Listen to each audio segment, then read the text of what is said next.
अगर आप किसी एक प्रॉपर्टी को खरीदते हैं या एक प्रॉपर्टी को किसी से परचेस करते हैं तो उस प्रॉपर्टी को अपने नाम पर सर्टिफाइड रजिस्ट्री कराना बहुत ही जरूरी होता है।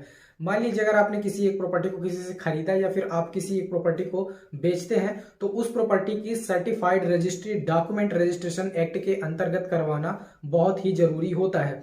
क्योंकि अगर आप किसी प्रॉपर्टी को बिना रजिस्ट्री के खरीदते हैं या बिना रजिस्ट्री के परचेस करने हैं तो ये हो सकता है कि उस पर आपको फर्जी वाले तरीके से धोखाधड़ी करके वो प्रॉपर्टी बेची जाए और उसके आप सही ऑनर नहीं होते हैं।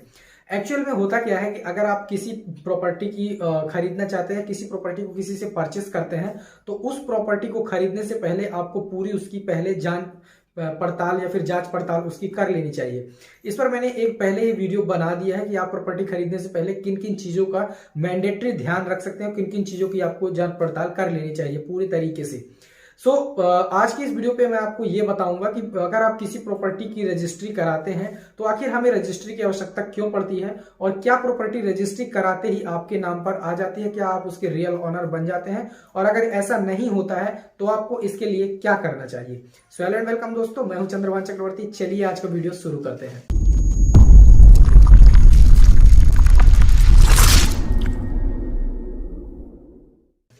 सबसे पहली बात करें कि प्रॉपर्टी रजिस्ट्री की आवश्यकता क्यों पड़ती है, तो डॉक्यूमेंट रजिस्ट्रेशन एक्ट या प्रॉपर्टी रजिस्ट्रेशन एक्ट के अंतर्गत अगर आप किसी भी ऐसी प्रॉपर्टी को खरीदते हैं जिसकी कॉस्ट 100 रुपए से ज्यादा होती है तो उसे डॉक्यूमेंट रजिस्ट्रेशन एक्ट के अंतर्गत रजिस्टर्ड करवाना जरूरी होता है।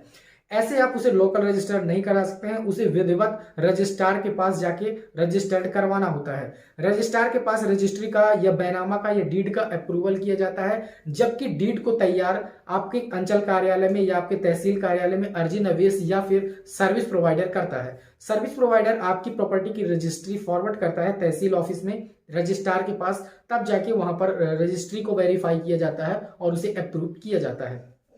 अब बात करते हैं कि क्या प्रॉपर्टी की रजिस्ट्री कराने के बाद प्रॉपर्टी तुरंत आपकी हो जाती है। तो देखिए, प्रॉपर्टी मूलतः 3 प्रकार की होती है। सबसे पहली प्रॉपर्टी होती है अपनी निजी प्रॉपर्टी, दूसरी होती है आबादी प्रॉपर्टी, तीसरी होती है इंडस्ट्रियल प्रॉपर्टी।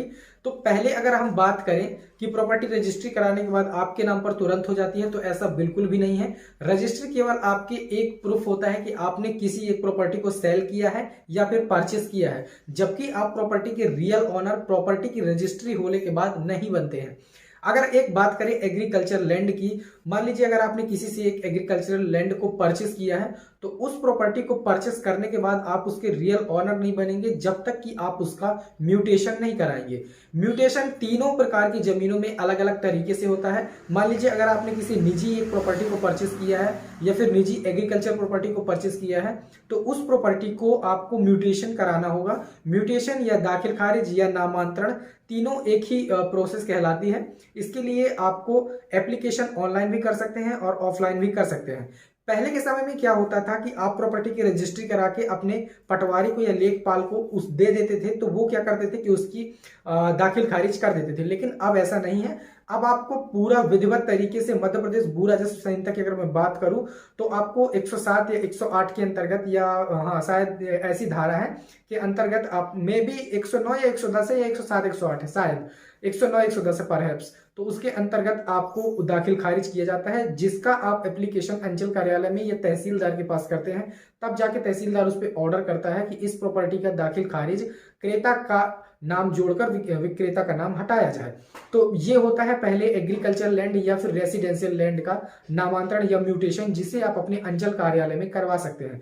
तहसीलदार का ऑर्डर होने के बाद पटवारी आपकी उस प्रॉपर्टी का दाखिल खारिज करता है और सेलर का नाम वहां से हटा के बायर का नाम उस प्रॉपर्टी के रिकॉर्ड में दर्ज किया जाता है।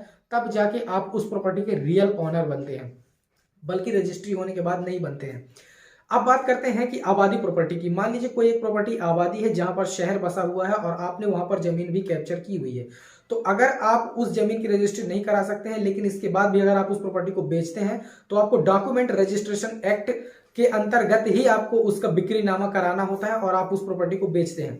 डॉक्यूमेंट रजिस्ट्रेशन एक्ट के अंतर्गत जब आप उसकी बिक्री करते हैं, आप उसका बनवाते हैं, एक विक्रय पत्र बनवाते हैं सर्टिफाइड, तो इसके बाद आपको उसकी एक प्रति ले जाके अपने संबंधित म्यूनिसिपल में या फिर अपने नगरीय निकाय में देना होता है।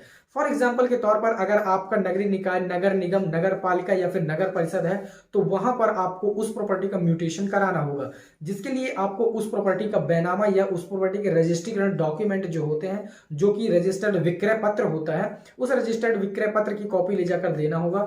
तब जाके उस नगरीय निकाय में से जहां पर भी वो प्रॉपर्टी होती है, उस प्रॉपर्टी में से जो बेचने वाला है उसका नाम हटा के और जो खरीदने वाला है उसका नाम ऐड किया जाता है। इसे कहा जाता है आबादी प्रॉपर्टी का नामांतरण या दाखिल खारिज।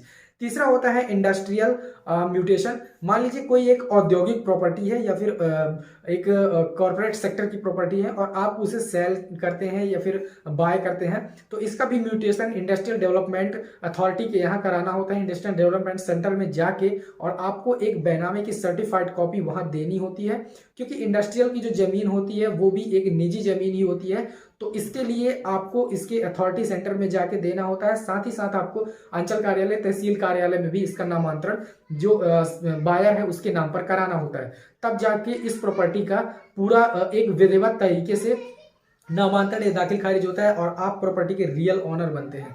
तो अगर आपने किसी ऐसी प्रॉपर्टी को परचेस किया है, अगर वो एग्रीकल्चर या फिर स्वत्व की भूमि है या फिर किसी निजी प्रकार की जमीन है, तो सबसे पहले आप उसका अपने तहसील में ऑनलाइन एप्लीकेशन कीजिए या फिर ऑफलाइन एप्लीकेशन तहसीलदार के नाम से बनाइए। उसमें अपनी उस प्रॉपर्टी के सत्यापित खसरा, नक्शा, खतौनी लगाइए। इसके बाद उस प्रॉपर्टी का रजिस्टर्ड बैनामा की छाया प्रति लगाइए और तहसील ऑफिस में आप एप्लीकेशन कीजिए, या फिर आप अपने लोक सेवा केंद्र के माध्यम से एप्लीकेशन कर सकते हैं।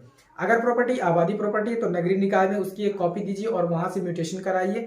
अगर प्रॉपर्टी इंडस्ट्रियल है तो industrial development authority, industrial development centre में आप जाके कलेक्ट्रेट में इसका नामांतरण या दाखिल खारिज करा सकते हैं।